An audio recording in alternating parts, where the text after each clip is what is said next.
Assalamualaikum warahmatullahi wabarakatuh. Perkenalkan, kami dari kelompok 2 Pendidikan Kewarganegaraan akan menjelaskan tentang fenomena yang dapat meragukan integrasi nasional.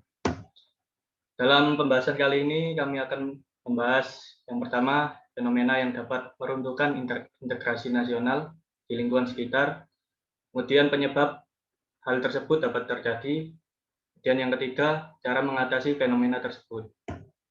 Sebelum itu, perkenalkan saya dan teman-teman saya sendiri Firman Perdana dengan NPM 200820101161.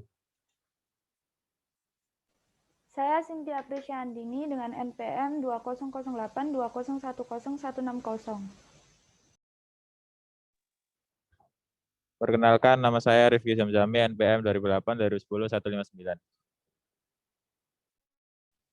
Perkenalkan, nama saya Ahmad Gizananda dengan NPM 200820101058. Perkenalkan, nama saya Rizky Ramadhani Sandi dengan NPM 200820101157.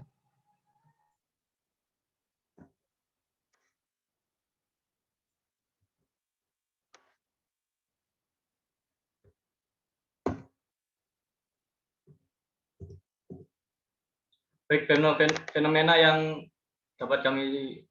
telah kami diskusikan, yang pertama adalah fenomena perbedaan pilihan atau pendapat di masyarakat, yaitu di mana suatu tindakan seseorang atau kelompok yang memiliki perbedaan pilihan atau pendapat yang mereka rasa bahwa pendapatnya yang paling benar atau yang paling tepat.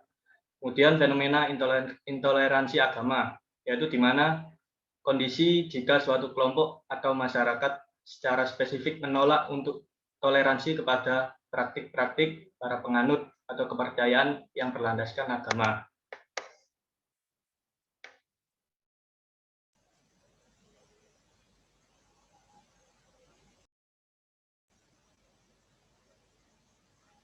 Lanjut.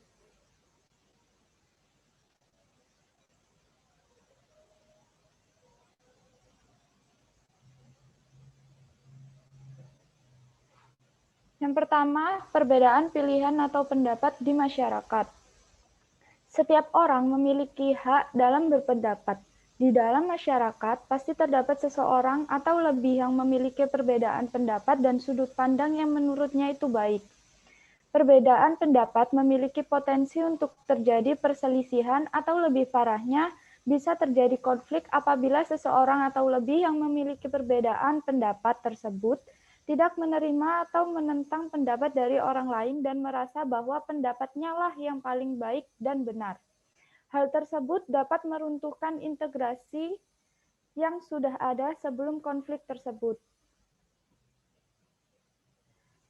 Berikut merupakan contoh dari penyebab perbedaan pilihan atau pendapat di masyarakat. Yang pertama, perbedaan pilihan dalam pemilu daerah. Seseorang atau lebih yang menganggap pilihannya lebih baik dan mempengaruhi orang lain untuk memilih pilihan yang sama. Kemudian, terdapat pihak lain yang tidak terima akan hal itu dan menimbulkan perdebatan serta konflik. Yang kedua, permasalahan COVID-19. Terdapat pihak yang percaya dan pihak tidak percaya dengan adanya COVID. Pihak yang tidak percaya berlaku semena-mena sehingga pihak yang percaya menjadi geram dan menimbulkan konflik di masyarakat. Dan yang ketiga, perkembangan teknologi. Adanya penolakan oleh beberapa pihak yang tidak setuju dengan digunakannya teknologi baru untuk menggantikan tenaga manusia sehingga menimbulkan kericuhan.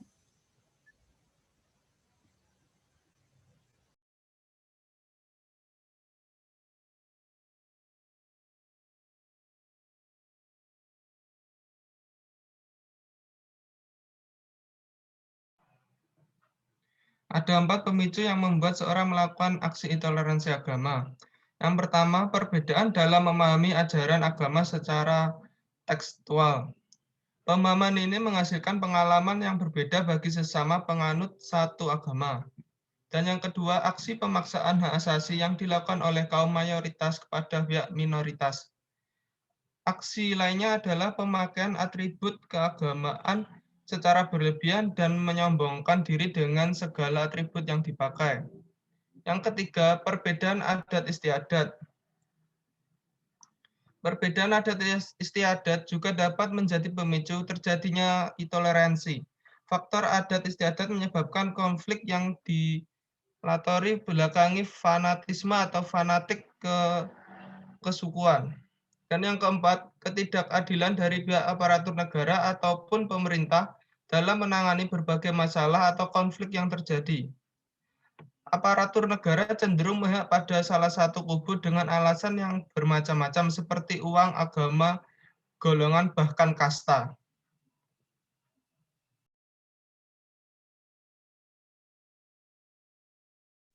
Dan yang ketiga, terdapat cara mengatasi perbedaan pendapat. Terdapat 3 cara mengatasi, yaitu yang pertama memberi kesempatan berpendapat pada setiap orang lain. Karena jika kita mendapatkan kesempatan untuk berpendapat, mengapa orang lain tidak memiliki kesempatan berpendapat?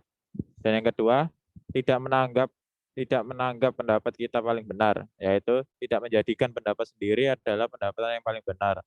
Karena setiap pendapat yang diungkapkan juga bisa bernilai salah di pandangan orang lain, begitu pula sebaliknya. Next. Yang ketiga, yaitu tidak melibatkan amarah. Tidak melibatkan amarah dalam menyampaikan berpendapat. Dalam berpendapat haruslah dalam keadaan tidak sedang emosi. Karena jika menyampaikan pendapat dengan cara seperti itu, akan memancing pula amarah orang lain. Lebih baik dalam berpendapat harus dalam keadaan tenang.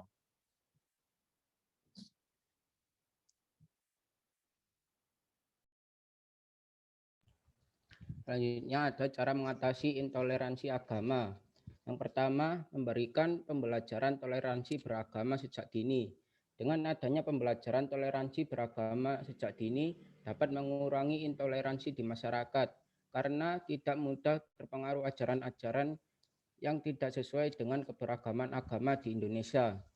Yang kedua, mengajarkan atau menanamkan paham pluralisme pada masyarakat atau diri sendiri. Suatu paham yang mengajarkan bahwa semua agama adalah sama dan karenanya kebenaran setiap agama adalah relatif. Oleh sebab itu, setiap pemeluk agama tidak boleh mengklaim bahwa hanya agamanya saja yang benar. Next. Ketiga, menegakkan hukum yang adil tanpa memandang agama, ras, dan golongan. Dengan hukum yang adil akan mengurangi intoleransi agama sehingga terjadi kesetaraan hukum di masyarakat.